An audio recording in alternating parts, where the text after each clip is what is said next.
ఓం మహాగణాధిపతయే నమః. ఓం గురుభ్యో నమః. ఓం శ్రీమాత్రే నమః. అరుణాం కరుణాతరంగితాక్షీం ధృతపాశాంకుశపుష్పబాణచాపాం అనిమాదిభిరావృతాం మయూకైః అహమిత్యేవ విభావయే భవానీ. శ్రీమాత్రే నమః. ప్రేక్షకులకి ఆ లలితాంబిక అమ్మవారి యొక్క అనుగ్రహం పరిపూర్ణంగా కలగాలని స్ఫూర్తిగా కోరుకుంటూ మనం ఈరోజు చాలామంది అడుగుతున్న ప్రశ్న ఏంటంటే, మాకు ముఖ్యంగా జాగ్రత్త చెప్పండి, 2026 సంవత్సరంలో ఎటువంటి విషయాలలో జాగ్రత్తగా ఉండాలి, ఈ ముఖ్యంగా ఇవి చెప్పండి. అదృష్టం ఎలాగో కలిసి వస్తుంది, బాగా కలిసి వచ్చేవి ఎలాగో వస్తాయి, మీరు చెప్పేశారు ఆల్రెడీ వేటి వల్ల కలిసి వస్తుందని. కాకపోతే మెయిన్గా జాగ్రత్త చెప్పండి అని అడుగుతున్నారు. అయితే ఇక్కడ ఒక్కొక్క రాశిని బట్టి, ఒక్కొక్క లగ్నాన్ని బట్టి పాపగ్రహాలు ఎలా ఉన్నాయి, శుభగ్రహాలు ఎలా ఉన్నాయి, దాని మీద శుభ ఫలితాలు జాగ్రత్తలు చెప్పడం జరుగుతుంది. అయితే ఈ యొక్క అంశాలని చెప్తుంది నేనైనప్పటికీ కూడా చెప్పిస్తుంది సాక్షాత్ లలిత అమ్మవారిగా భావిస్తూ ఒక్కొక్కటిగా మనం తెలుసుకుందాం. మిథునం వారి కనుక చూసుకున్నట్లయితే ఉన్న గ్రహస్థితిలో రాహువు 9వ స్థానంలో ఉన్నాడు, లగ్నంలో గురువు ఉన్నాడు. ఒక రకంగా చెప్పాలంటే లగ్నంలో ఉండేటువంటి గురువు వల్ల ఎటువంటి జాగ్రత్తలు తీసుకోవాలి అంటే, కాస్త పార్ట్నర్స్తోని లేదా ఏదైనా జాబ్ విషయంలో, ఇక్కడ ఏంటంటే గురువు ఉన్నప్పుడు రాశిలో ఉన్నప్పుడు ఒక రకంగా చెప్పాలంటే పీస్ ఆఫ్ మైండ్ ఇస్తాడు, ఇవ్వడం కాదు. కానీ దీంతో పాటు ఈ గురువు మిథునం వారికి బాధకుడు కాబట్టి కెరియర్ రిలేటెడ్ విషయంలో కొంత స్ట్రెస్, జీవిత భాగస్వామి విషయంలో కొంత స్ట్రెస్, సామాజిక సంబంధించినటువంటి అంశాలలో కొంత స్ట్రెస్ అనేటువంటిది ఇస్తూ ఉంటాడు. అలాగే ఇక్కడ మరొక విషయం ఏంటంటే, ఇక్కడ గమనించినట్లయితే ఈ యొక్క కాంబినేషన్ ఏదైతే ఉందో పర్టికులర్గా గుర్తుపెట్టుకోండి. ఈ కాంబినేషన్ మీకు ఇచ్చేటువంటి రిజల్ట్స్లో మీరు అర్థం చేసుకోవాల్సింది, ఈ గురువు యొక్క ప్రభావం కేవలం సింగిల్గా గురువు ప్రభావంగా లేదు, శని యొక్క ప్రభావంతో గురువు యొక్క ప్రభావం ఉంది. కాబట్టి ఈ విషయంలో కొంత జాగ్రత్తగా ఉంటూ, అంటే కెరీర్ సంబంధించిన విషయంలో అవకాశాలు వస్తాయి, కొంత స్ట్రెస్ కూడా ఉంటుంది అనేటువంటి అర్థం చేసుకుంటూ, మీరు అంటే మీకు గైడ్ చేసేవాళ్ళు, మీ దగ్గరకు వచ్చేవాళ్ళు అంతా చక్కగా మీకు ఏదో మేలు చేస్తున్నట్టుగా వస్తూ మీ వెనకాతల గొయ్యిదోవే వాళ్ళు ఉంటారు. బికాజ్ ఆఫ్ చూడ్డానికి లగ్నంలో గురువు, కానీ అతను శని ప్రభావంతో, శని రాహు ప్రభావంతో డిస్పాజిటివ్ సిస్టమ్ అంటారు. కాబట్టి ఆ రకంగా వస్తూ ఉంటుంది. కాబట్టి మీరు చేసే జాబ్ ఎక్కడైతే చేస్తుంటారో, మీ కెరియర్ ఎక్కడైతే చేస్తుంటారో అక్కడ మీతో మంచిగా ఉంటూ మిమ్మల్ని ఇబ్బంది పెట్టే వాళ్ళు తయారవుతుంటారు. జాగ్రత్తగా ఉండండి ఈ 2026 సంవత్సరంలో. సో మరి దానికి ఏంటంటే, కాలభైరవ అష్టకం, దుర్గాదేవి యొక్క అష్టకం చదువుకొని ఎటువంటి ఎవరు మిమ్మల్ని ఏం చేయలేరు. అలాగే ఈ కేతువు 3లో ఉన్నవాడు మంచిదే, అందులో ఎటువంటి సందేహం లేదు. పాపగ్రహాలు 3లో ఉంటే మంచిదే, పరాక్రమాన్ని ఇస్తాయి. కాకపోతే కమ్యూనికేట్ చేసేటప్పుడు కొంత జాగ్రత్తగా ఉండండి. నవంబర్ మాసం నుంచి ఎప్పుడైతే మీకు 2వ స్థానంలోకి వస్తాడో, నవంబర్ నుంచి ధనస్థానంలోకి వస్తున్నాడు కాబట్టి కేతువు, మీరు అక్కడి నుంచి ఏదైనా మనీ ఇవ్వడం తీసుకోవడం, మనీ మ్యాటర్స్ విషయాల్లో కొంత జాగ్రత్తగా ఉండండి. ఇక మీరు నిత్యము చేయవలసిన దేవతారాధన, లలితా సహస్రనామాలు చదవడం లేదా వినడం చేయండి, అన్ని విధాలా మీకు బాగుంటుంది. అయితే చాలామంది మనకి నడుస్తున్న మహాదశ లేకపోతే మనకున్నటువంటి కొన్ని కాంబినేషన్స్ని బట్టి ఎటువంటి సమయంలో ఎటువంటి జాగ్రత్తలు తీసుకోవాలని కూడా అడుగుతూ ఉన్నారు. నేను ఒకటే చెప్తాను, మనకి జన్మజాతకం నుంచి లగ్నం నుంచి 12వ స్థానం వరకు 12 భావములు అంటారు వాటిని.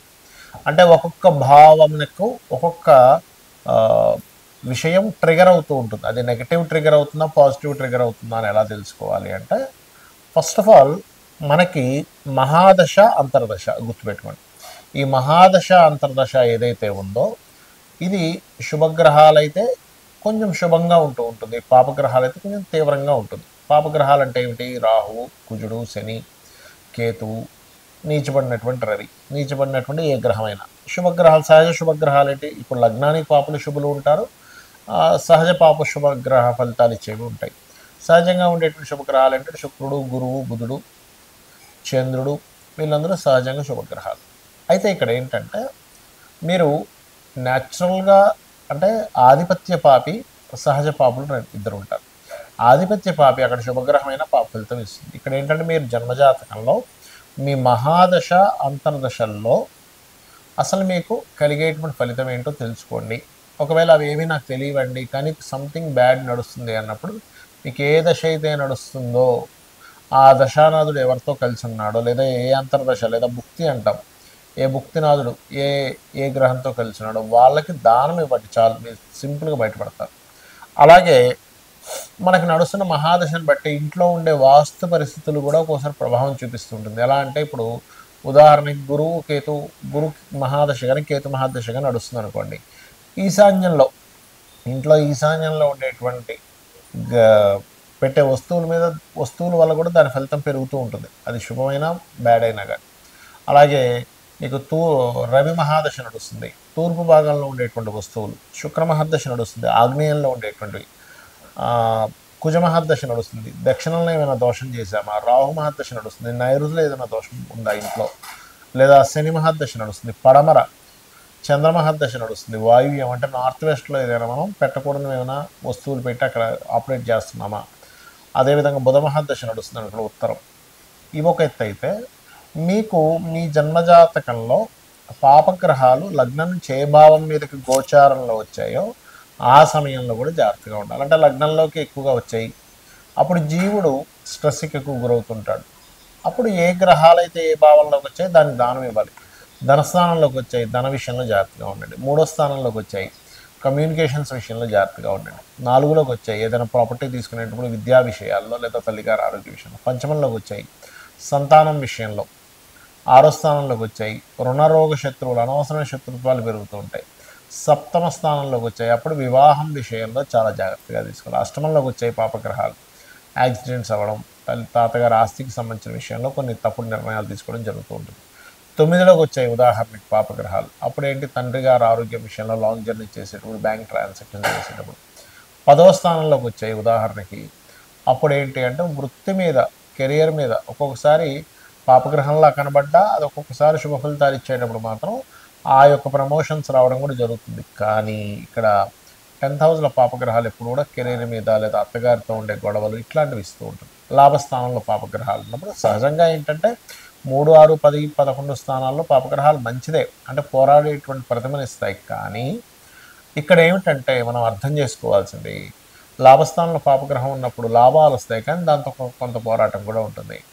వ్యయ స్థానంలో ఉన్నప్పుడు ఇన్వెస్ట్మెంట్స్ విషయంలో చూసుకోవాలి. అయితే ఏది ఎలా ఉన్నా కూడా ఒకటి గుర్తుపెట్టుకోండి, గ్రహస్థితులు ఎలా ఉన్నా, వాస్తు ఎలా ఉన్నా, మనం కొన్నిసార్లు దాన్ని సెట్ చేసుకునే స్థితిలో ఉన్న వాస్తు అయితే మనం మార్చుకోవచ్చు చక్కగా, దాన్ని ప్లాన్ చేసుకుని కలర్స్తోనో మెటల్స్తోనో. కానీ ఒక్కొక్కసారి ఏమవుతుందంటే మార్చుకోలేని స్థితిలో ఉన్నప్పుడు, గ్రహస్థితి ఎలా ఉందో అర్థం కాని స్థితిలో ఉన్నప్పుడు మీరు సింపుల్గా ఏం లేదు, ఉదయం సాయంత్రం లలిత చేసుకోండి. లలిత సహస్రనామాలు వినండి లేదా చదవండి. లేదా మీ ఇష్టదైవం ఎవరిదైనా సరే స్తోత్రం చేసుకోండి, అంటే అష్టోత్తరాలు చేసుకోండి ఉదయం సాయంత్రం. లేదు చక్కగా మీరు మీకు దగ్గరలో ఉండే ఆలయానికి రోజు వెళ్ళొస్తుండండి, లేదా గోశాలకు వెళ్ళొస్తుండండి. గ్రహాల యొక్క దుష్ప్రభావం మీద లేకుండా శుభ ప్రభావం కలిగి మీరు ఆనందదాయకంగా ఉంటారు. ఆనందంగా ఉండాలని ఆ లలితాంబిక అమ్మవారి యొక్క అనుగ్రహం మీకు పరిపూర్ణంగా కలగాలని మనస్ఫూర్తిగా కోరుకుంటూ శ్రీమాత్రే నమః.